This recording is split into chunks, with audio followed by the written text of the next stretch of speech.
আমার ছোট্ট ছাদ বাগানে আপনাদের সকলকে স্বাগত। আজকের আমি একটা হালকা গ্রো ব্যাগ আপনাদেরকে বানিয়ে দেখাবো। এই আটার প্যাকেটটাকে নিয়ে নিয়েছি আর অনেকগুলো ছিদ্র করে নিয়েছি তার মধ্যে। আর এই কার্ডবোর্ডগুলোকে আমি নিয়েছি। এই কার্ডবোর্ডগুলোকে প্রথমে আমি ছোট ছোট করে কুচিয়ে নেব। আর ওই কার্ডবোর্ডগুলো মানে মাটির সঙ্গে থাকতে থাকতে এগুলো পরবর্তীকালে মাটিতেই পরিণত হয়ে যাবে।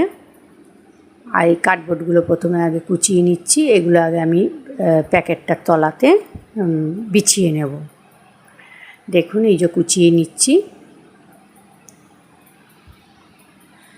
আমার চ্যানেলটা যদি আপনাদের একটু ভালো লাগে তো একটু লাইক, শেয়ার, সাবস্ক্রাইব করে দেবেন। এই যে দেখুন সমস্ত কুচিয়ে নিয়েছি কার্ডবোর্ডগুলোকে। ডিমের ট্রেও ছিল, ওটাও কুচিয়ে নিয়েছি। এই এগুলোকে আগে দেখুন আমি তলাতে আগে বিছিয়ে দিচ্ছি প্যাকেটটার তলায়। এটা আটার প্যাকেট।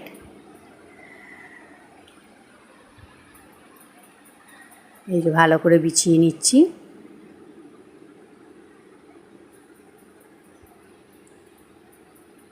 ভালো করে চেপে চেপে বিছিয়ে নিলাম। এবারে এর ওপরে আমি আমার বাগানের কিছু লতা পাতা এই যে সব জড়ো করে রেখেছিলাম, শুকনো করা আছে, এগুলোকে এবারে দিয়ে দিচ্ছি তার ওপরে। এগুলো সব বাগান থেকেই আমার সব পাতা সংগ্রহ করা। এবারে বেশ কিছুটা কিচেন ওয়েস্ট জমিয়ে রেখেছিলাম, ফলের খোসা, সবজির খোসা, সব পেঁয়াজের খোসা, রসুনের খোসা। এটা ডিমের খোসা খোলা আর কি, শুকনো করে ধুয়ে ভালো করে ধুয়ে শুকনো করে গুঁড়ো করে রেখেছিলাম, ওগুলোকেও দিয়ে দেবো। আর এই যে দেখুন সবজির খোসাগুলো অনেক দিন ধরে ছিল তো একদম প্রায় অর্ধেক পচেই গেছে। এইগুলো সব সবজির খোসা, ফলের খোসা আছে, এগুলোকেও দিয়ে দেবো। সব ভালো করে চেপে চেপে দিয়ে দেবো একদম। এই যে সব দিয়ে দিয়েছি দেখুন, একদম পুরো ফলের খোসা, সবজির খোসা, এই সবগুলো দিয়েই প্রায় আমার অর্ধেক ভর্তি হয়ে গেছে। কিচেন ওয়েস্ট দিয়েই অর্ধেক ভর্তি হয়ে গেছে।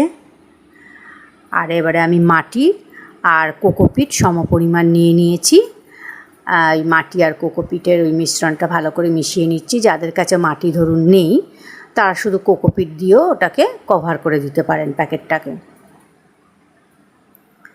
আমার কাছে মাটি ছিল, ওই জন্য মাটি আর কোকোপিট নিয়ে সমপরিমাণ নিয়ে নিয়েছি।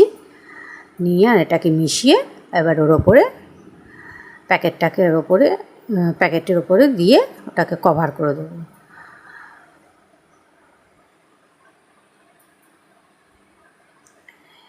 এবং মাটি আর কোকোপিটটা যখন দেবো ভালো করে চেপে চেপে দিয়ে ওটাকে ঢাকবো। কারণ কিছুদিন পরেই ওই যখন সবজির খোসা, ফলের খোসাগুলো, ওগুলো কিচেন ওয়েস্টগুলো আর কি পচবে, তখন ওটা আরও নিচে নেমে যাবে। ওই জন্য একটু ভালো করে চেপে চেপেই এই মাটিটা দিয়ে ওটাকে ঢাকা দেবো। এই যে দেখুন সব পচেই গেছে, সবজির খোসা, ফলের খোসাগুলো প্রায় পচেই গেছে একদম। দেখুন কতটা হালকা হয়েছে, এক হাতেই তুলে নেওয়া যাচ্ছে। এবারে একটু এই মিশ্রণটা দিয়ে আমি ঢেকে দেবো, একটু চেপে চেপে দেবো। এই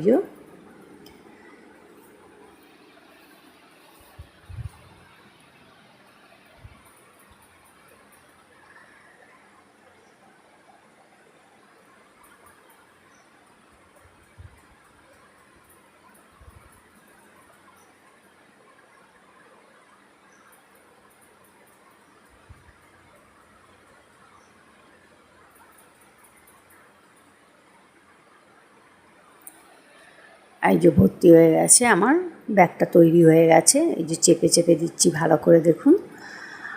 এইবারে আমি এর মধ্যে অল্প করে জল দিয়ে এটাকে ভিজিয়ে দেবো।